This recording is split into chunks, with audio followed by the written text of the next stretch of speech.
Income tax ಡಿಪಾರ್ಟ್ಮೆಂಟ್ನಲ್ಲಿ ಖಾಲಿ ಇರತಕ್ಕಂತಹ stenographer, tax assistant, MTS ಹುದ್ದೆಗಳಿಗೆ ಅರ್ಜಿ ಹಾಕತ್ತಾರ.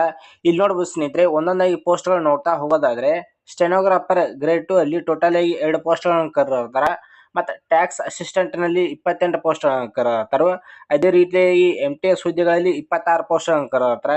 ಈ ರೀತಿಯಾಗಿ ಟೋಟಲ್ ಆಗಿ ಖಾಲಿ ಇರತಕ್ಕಂಥ ಹುದ್ದೆಗಳ ಸಂಖ್ಯೆ ನೋಡೋದಾದ್ರೆ 56 ಪೋಸ್ಟ್ಗಳನ್ನು ಕರೆದಿರ್ತಾರ. ಇಲ್ಲಿ ನೋಡಬಹುದು ಸ್ಯಾಲ್ರಿ ನೋಡೋದಾದ್ರೆ ಇಲ್ಲಿ ನೋಡಬಹುದು ಸ್ನೇಹಿತರೆ, ಸ್ಟೆನೋಗ್ರಾಫರ್ ಗ್ರೇಡ್ 2 ಹುದ್ದೆಗಳಿಗೆ ಮಂತ್ಲಿ ನಿಮ್ಗೆ 25,500ರಿಂದ 81,100ವರೆಗೂ ಲೆವೆಲ್ 4th ಸ್ಯಾಲ್ರಿ ಇರ್ತೈತಿ. ಅದೇ ರೀತಿಯಾಗಿ ಟ್ಯಾಕ್ಸ್ ಅಸಿಸ್ಟೆಂಟ್ ಹುದ್ದೆಗಳಿಗೆ ನೋಡೋದಾದ್ರೆ 25,500ರಿಂದ 81,100ವರೆಗೂ ಇದು ಸ್ಟೆನೋಗ್ರಾಫರ್, ಟ್ಯಾಕ್ಸ್ ಅಸಿಸ್ಟೆಂಟ್ ಇವೆರಡಕ್ಕೂ ಸೇಮ್ ಸ್ಯಾಲ್ರಿ ಇರ್ತೈತಿ 4th ಲೆವೆಲ್ದ. ಮತ್ತು MTS ಹುದ್ದೆಗಳಿಗೆ ಲೆವೆಲ್ 1 ಅಂದ್ರೆ ಇಲ್ಲಿ ನೋಡೋದಾದ್ರೆ 18,000ದಿಂದ 56,900ವರೆಗೂ ನಿಮ್ಗೆ ಮಂತ್ಲಿ ಸ್ಯಾಲ್ರಿ ಇರ್ತೈತಿ. ಮತ್ತು ಇದಕ್ಕೆ ನೀವು ಸ್ನೇಹಿತರೆ ಇದಕ್ಕೆ ಅರ್ಜಿ ನೀವು ಆನ್ಲೈನ್ ಮುಖಾಂತರ ಅರ್ಜಿ ಹಾಕಬೇಕಾಗತಿ.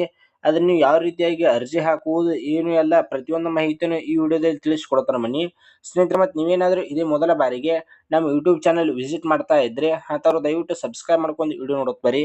ಯಾಕಂದ್ರೆ ಡೈಲಿ ಜಾಬ್ಸ್ ಬಗ್ಗೆ ಅಪ್ಡೇಟ್ ನೀಡ್ತಾ ಇರ್ತೀವಿ.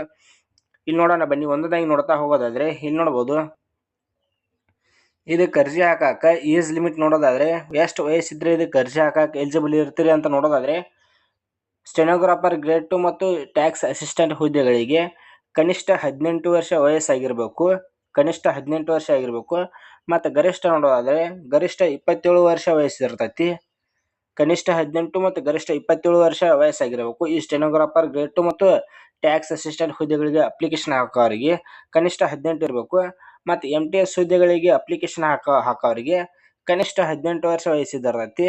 ಮತ್ತು ಗರಿಷ್ಠ ನೋಡೋದಾದ್ರೆ ಗರಿಷ್ಠ 25 ವರ್ಷ ವಯಸ್ಸಿದ್ದಿರ್ತೈತಿ. ಮತ್ತು ಏಜ್ ರಿಲ್ಯಾಕ್ಷನ್ ಕೂಡ ಇರ್ತೈತಿ ಸ್ನೇಹಿತರೆ. ಇಲ್ಲಿ ನೋಡ್ಬೋದು ಏಜ್ ರಿಲ್ಯಾಕ್ಷನ್ ಇದಕ್ಕೆ ಇನ್ಕಮ್ ಟ್ಯಾಕ್ಸ್ ಡಿಪಾರ್ಟ್ಮೆಂಟ್ ಹುದ್ದೆಗಳಿಗೆ ಏಜ್ ರಿಲ್ಯಾಕ್ಷನ್ ಸ್ವಲ್ಪ ಜಾಸ್ತಿನೇ ಕೊಟ್ಟಿರ್ತಾರೆ. ಯಾಕಂದ್ರೆ ಗೌರ್ಮೆಂಟ್ ಅಧಿಸೂಚನೆ ಪ್ರಕಾರ SC ST ಅವ್ರಿಗೆ 5 ವರ್ಷ ಇರ್ತೈತಿ ಮತ್ತು OBC ಅವ್ರಿಗೆ 3 ವರ್ಷ ಈ ರೀತಿಯ ವಯಸ್ಸಿನ ಸಡಿಲಿಕೆ ಇರ್ತೈತಿ. ಇದಕ್ಕೆ ವಯಸ್ಸಿನಲ್ಲಿ ಸ್ವಲ್ಪ ಸಡಿಲಿಕೆ ಜಾಸ್ತಿನೇ ಕೊಟ್ಟಿದ್ದಾರೆ ಅಂತ ಹೇಳ್ಬೋದು. ಇಲ್ಲಿ ನೋಡ್ಬೋದು OBC ವರ್ಗದ ಅಭ್ಯರ್ಥಿಗಳಿಗೆ, OBC ಮತ್ತು ಜನರಲ್ ವರ್ಗದ ಅಭ್ಯರ್ಥಿಗಳಿಗೆ ನಿಮಗೆ 5 ವರ್ಷ ಕೊಟ್ಟಿರ್ತಾರ. ಇಲ್ಲಿ ನೋಡ್ಬೋದು ಭರ್ಜರಿ ಅಂತಾನೆ ಹೇಳ್ಬೋದು. ಯಾಕಂದ್ರೆ OBC ಅವ್ರಿಗೆ 3 ವರ್ಷ ಇರ್ತೈತಿ ಇದ್ರ ಅಧಿಸೂಚನೆ ಪ್ರಕಾರ. ಇಲ್ಲಿ ನೋಡ್ಬೋದು OBC ಮತ್ತು ಜನರಲ್ ಅವರಿಗೆ 5 ವರ್ಷ ಕೊಟ್ಟಿರ್ತಾರ. ಮತ್ತು SC ST ವರ್ಗದ ಅಭ್ಯರ್ಥಿಗಳಿಗೆ 10 ವರ್ಷ ವಯಸ್ಸಿನಲ್ಲಿ ಸಡಿಲಿಕೆ ಇರ್ತೈತಿ. ಇಲ್ಲಿ ನೋಡ್ಬೋದು ಸ್ನೇಹಿತರೆ, OBC ಜನರಲ್ ಅವರಿಗೆ 5 ವರ್ಷ ಇರ್ತೈತಿ ಮತ್ತು SC ST ವರ್ಗದ ಅಭ್ಯರ್ಥಿಗಳಿಗೆ 10 ವರ್ಷ ವಯಸ್ಸಿನಲ್ಲಿ ಸಡಿಲಿಕೆ ಇರ್ತೈತಿ. ಮತ್ತು ಅಪ್ಲಿಕೇಶನ್ ಹಾಕಾಕ ಕ್ವಾಲಿಫಿಕೇಶನ್ ನೋಡ್ತಾ ಹೋಗೋದಾದ್ರೆ ಇಲ್ಲಿ ನೋಡ್ಬೋದು ಸ್ಟೆನೋಗ್ರಾಫರ್ ಗ್ರೇಡ್ 2 ಹುದ್ದೆಗಳಿಗೆ ಅಪ್ಲಿಕೇಶನ್ ಹಾಕಾಕ ನೀವು 12ನೇ ತರಗತಿ ಪಾಸ್ ಆದವರು ಇದಕ್ಕೆ ಅಪ್ಲಿಕೇಶನ್ ಹಾಕ್ಬೋದು. ಇಲ್ಲಿ ನೋಡ್ಬೋದು ಜಸ್ಟ್ 12th ಪಾಸ್ ಆದರೆ ಸಾಕು ಇದಕ್ಕೆ ಅಪ್ಲಿಕೇಶನ್ ಹಾಕಕ್ಕೆ ಎಲಿಜಿಬಲ್ ಇರ್ತೀರಿ. ಇದರ ಜೊತೆಗೆ ಯಾವುದೇ ರೀತಿಯಾಗಿ ಟ್ರೇಡ್ ಸರ್ಟಿಫಿಕೇಟ್ ಆಯ್ತು ಇನ್ನಿತರ ಯಾವುದೇ ಸರ್ಟಿಫಿಕೇಟ್ ಕೇಳಿರುವುದಿಲ್ಲ. ಜಸ್ಟ್ ನೀವು 12ನೇ ತರಗತಿ ಯೂನಿವರ್ಸಿಟಿಯಿಂದ 12ನೇ ತರಗತಿ ಕಂಪ್ಲೀಟ್ ಮಾಡ್ಕೊಂಡಿದ್ದವರು ಈ ಸ್ಟೆನೋಗ್ರಾಫರ್ ಗ್ರೇಡ್ 2 ಹುದ್ದೆಗಳಿಗೆ ಅಪ್ಲಿಕೇಶನ್ ಹಾಕೋರಿ. ಯಾರು ಕೂಡ ಮಿಸ್ ಮಾಡಬೇಡ್ರಿ. ಇದೊಂದು ಭರ್ಜರಿ ಗುಡ್ ನ್ಯೂಸ್ ಅಂತಾನೆ ಹೇಳ್ಬೋದು. ಯಾಕಂದ್ರೆ ಜಸ್ಟ್ 12ನೇ ತರಗತಿ ಅಷ್ಟೇ ಇರ್ತೈತಿ. ಮತ್ತು 2ನೇ ಪೋಸ್ಟ್ ನೋಡ್ತಾ ಹೋಗೋದಾದ್ರೆ ಟ್ಯಾಕ್ಸ್ ಅಸಿಸ್ಟೆಂಟ್ ಹುದ್ದೆಗಳಿಗೆ ಡಿಗ್ರಿ ಕಂಪ್ಲೀಟ್ ಆಗಿರಬೇಕು. ಡಿಗ್ರಿ ಕಂಪ್ಲೀಟ್ ಆದಂಥ ಅಭ್ಯರ್ಥಿಗಳು ಇದಕ್ಕೆ ಅಪ್ಲಿಕೇಶನ್ ಹಾಕೋರಿ. ಇದರ ಜೊತೆ ಆರ್ಟ್ಸ್, ಕಾಮರ್ಸ್, ಸೈನ್ಸ್ ಈ ಮೂರರು ಕೂಡ ಟ್ಯಾಕ್ಸ್ ಅಸಿಸ್ಟೆಂಟ್ ಹುದ್ದೆಗಳಿಗೆ ಇದಕ್ಕೆ ಅಪ್ಲಿಕೇಶನ್ ಹಾಕೊಳ್ಳೋಕೆ ಎಲಿಜಿಬಲ್ ಇರ್ತೀರಿ. ಯಾಕಂದ್ರೆ ಮತ್ತು ವಯಸ್ಸು ಕೂಡ ಕಡಿಮೆ ಕೊಟ್ಟಿದ್ದಾರೆ. ಕನಿಷ್ಠ 18 ವರ್ಷ ವಯಸ್ಸಿದ್ದಿರ್ತೈತಿ. ಕನಿಷ್ಠ 18 ವರ್ಷ ವಯಸ್ಸಿದ್ದಿರ್ತೈತಿ. ಅಂಥವರೆಲ್ಲ ಯಾರು ಕೂಡ ಮಿಸ್ ಮಾಡಬೇಡ್ರಿ, ಇದಕ್ಕೆ ಅಪ್ಲಿಕೇಶನ್ ಹಾಕೋರಿ. ಮತ್ತು MTS ಹುದ್ದೆಗಳಿಗೆ ಇಲ್ಲಿ ನೋಡ್ಬೋದು ಮಲ್ಟಿ ಟಾಸ್ಕಿಂಗ್ ಸ್ಟಾಫ್ ಹುದ್ದೆಗಳಿಗೆ ಜಸ್ಟ್ ನೀವು 12ನೇ ತರಗತಿ ಅಂದ್ರೆ ಬೋರ್ಡಿಂದ 12ನೇ ತರಗತಿ ಕಂಪ್ಲೀಟ್ ಮಾಡಿದ ಅಭ್ಯರ್ಥಿಗಳು ಇದಕ್ಕೆ ಅಪ್ಲಿಕೇಶನ್ ಹಾಕೊಳ್ಳೋಕೆ ಎಲಿಜಿಬಲ್ ಇರ್ತೀರಿ. ಇದ್ರ ಜೊತೆಗೆ ನಿಮ್ಗೆ ಯಾವುದೇ ರೀತಿಯಾಗಿ ಸರ್ಟಿಫಿಕೇಟ್ ಆಯ್ತು ಇನ್ನಿತರ ಡಾಕ್ಯುಮೆಂಟ್ಸ್ಗಳನ್ನಾಯ್ತು ಏನು ಹೆಚ್ಚುವರಿ ಕ್ವಾಲಿಫಿಕೇಶನ್ ಏನು ಕೇಳಿರುವುದಿಲ್ಲ. ಜಸ್ಟ್ 10ನೇ ತರಗತಿ ಪಾಸ್ ಆದರೆ ಸಾಕು ಈ MTS ಹುದ್ದೆಗಳಿಗೆ ನೀವು ಅಪ್ಲಿಕೇಶನ್ ಹಾಕೊಳ್ಳೋಕೆ ಎಲಿಜಿಬಲ್ ಇರ್ತೀರಿ.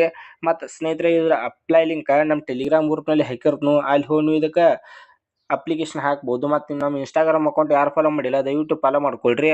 ಯಾಕಂದ್ರೆ ನಮಗೆ ಅಪ್ಲಿಕೇಶನ್ ಹಾಕೋ ಮುಂದೆ ಏನಾದರೂ ಸಮಸ್ಯೆ ಉಂಟಾದರೆ ನಮ್ಮನ್ನು ಕಾಂಟ್ಯಾಕ್ಟ್ ಮಾಡಬಹುದು. ನಿಮಗೆ ಇನ್ಸ್ಟಾಗ್ರಾಮ್ದಲ್ಲಿ ರಿಪ್ಲೈ ಕೊಡ್ತೀವಿ ಸ್ನೇಹಿತರೆ. ಇದು ಆಗಲೇ ತಿಳಿಸ್ಕೊಟ್ಟಂತೆ ಇದಕ್ಕೆ ಯಾರು ಅಪ್ಲಿಕೇಶನ್ ಹಾಕ್ತಿರಲಿಲ್ಲ ನೀವು ಇದನ್ನ ಆನ್ಲೈನ್ ಮುಖಾಂತರ ಇದಕ್ಕೆ ಅಪ್ಲಿಕೇಶನ್ ಹಾಕಬೇಕಾಗತಿ. ಇಲ್ಲಿ ನೋಡ್ಬೋದು ಸ್ನೇಹಿತರೆ, ಅವರ ಅಫಿಷಿಯಲ್ ವೆಬ್ಸೈಟ್ ನೋಡೋದಾದ್ರೆ www.incometaxhyderabad.gov.in government.in ಈ ವೆಬ್ಸೈಟನ್ನು ಉಪಯೋಗ ಮಾಡ್ಕೊಂಡು ನೀವು ಇದಕ್ಕೆ ಇನ್ಕಮ್ ಟ್ಯಾಕ್ಸ್ ಡಿಪಾರ್ಟ್ಮೆಂಟ್ ಹುದ್ದೆಗಳಿಗೆ ಅಪ್ಲಿಕೇಶನ್ ಹಾಕ್ಬೋದು ಸ್ನೇಹಿತರೆ. ಮತ್ತು ಅಪ್ಲಿಕೇಶನ್ ಈಗಾಗಲೇ ಸ್ಟಾರ್ಟ್ ಆಗೈತಿ. ಮತ್ತು 12ನೇ ತಾರೀಕು ಇದು ಅಪ್ಲಿಕೇಶನ್ ಸ್ಟಾರ್ಟ್ ಆಗೈತಿ. ಮತ್ತು ಅಪ್ಲಿಕೇಶನ್ ಹಾಕಕ್ಕೆ ಕೊನೆಯ ದಿನಾಂಕ ನೋಡೋದಾದ್ರೆ 5/4/2025 ಇದೆ ಕೊನೆಯ ದಿನಾಂಕ ಆಗಿರ್ತೈತಿ. ಇಷ್ಟರೊಳಗೆ ನೀವು ಇದನ್ನ ಆನ್ಲೈನ್ ಮುಖಾಂತರ ಇದಕ್ಕೆ ಅಪ್ಲಿಕೇಶನ್ ಹಾಕ್ಬೋದು ಸ್ನೇಹಿತರೆ. ಈ ಅಪ್ಲೈ ಲಿಂಕ್ ನಮ್ಮ ಟೆಲಿಗ್ರಾಮ್ ಗ್ರೂಪ್ನಲ್ಲಿ ಹಾಕಿರೋನು, ಅಲ್ಲಿ ಹೋಗಿ ನೀವು ಇದಕ್ಕೆ ಅಪ್ಲೈ ಮಾಡ್ಕೋರಿ ಸ್ನೇಹಿತರೆ. ಮತ್ತು ಈ PDF ಏನಾದರೂ ನೋಡ್ಕೋತಿದ್ದಾನೆ, ಈ PDF ಕೂಡ ನಮ್ಮ ಟೆಲಿಗ್ರಾಮ್ ಗ್ರೂಪ್ನಲ್ಲಿ ಹಾಕಿರೋನು, ಅಲ್ಲಿ ಹೋಗಿ ಕ್ಲಿಕ್ ಮಾಡ್ಕೊಂಡು ಇದಕ್ಕೆ ಅಪ್ಲಿಕೇಶನ್ ಹಾಕ್ಬಹುದು. ಮತ್ತು ಇದಕ್ಕೆ ಯಾವ ರೀತಿ ಡಾಕ್ಯುಮೆಂಟ್ಸ್ ಬೇಕಾಕಾವ ಅಂತ ಇಲ್ಲಿ ನೋಡ್ಬೋದು. The applicant shall upload attested copies of the following certificate. ನಿಮಗೆ ಅಪ್ಲಿಕೇಶನ್ ಹಾಕೋ ಮುಂದೆ ಯಾವ ಡಾಕ್ಯುಮೆಂಟ್ಸ್ಗಳು ಬೇಕಾಕಾವ ಎಲ್ಲವೂ ಕೂಡ ಇಲ್ಲಿ ಇರ್ತೈತಿ, ಇವು ನೋಡ್ಕೋಬೋದು ನೀವು. 10ನೇ ತರಗತಿ ಮಾರ್ಕ್ಸ್ ಕಾರ್ಡ್ ಆಯ್ತು, ಮತ್ತು certificate of education qualification certificate, ಮತ್ತು ಸ್ಪೋರ್ಟ್ಸ್ ಗೇಮ್ ಏನು ನಿಮ್ಮ ಸರ್ಟಿಫಿಕೇಟ್ ಇದ್ದಂದ್ರೆ ಅವು ಸರ್ಟಿಫಿಕೇಟ್, ಮತ್ತು SC ST OBC ವರ್ಗದ ಸರ್ಟಿಫಿಕೇಟ್, ವ್ಯಾಲಿಡ್ ಪ್ರೂಫ್ ID ಅಂದ್ರೆ Aadhaar card, driving licence, passport, PAN card, voter ID ಇವುಗಳಲ್ಲಿ ಯಾವ್ದಾದ್ರು ಒಂದು ಡಾಕ್ಯುಮೆಂಟ್ಸ್ಗಳು ಇದ್ರೂ ಕೂಡ ನೀವು ಇದಕ್ಕೆ ಅಪ್ಲಿಕೇಶನ್ ಹಾಕ್ಬೋದು. ಒಂದು ಡಾಕ್ಯುಮೆಂಟ್ಸ್ ಇದ್ರೂ ಇದಕ್ಕೆ ಅಪ್ಲಿಕೇಶನ್ ಹಾಕೋರಿ ಸ್ನೇಹಿತರೆ. ಮತ್ತು ಇದ್ರ ಅಪ್ಲೈ ಲಿಂಕ್ ಅಂತ ಹಾಕಿರೋದು ನೋಡ್ರಿ.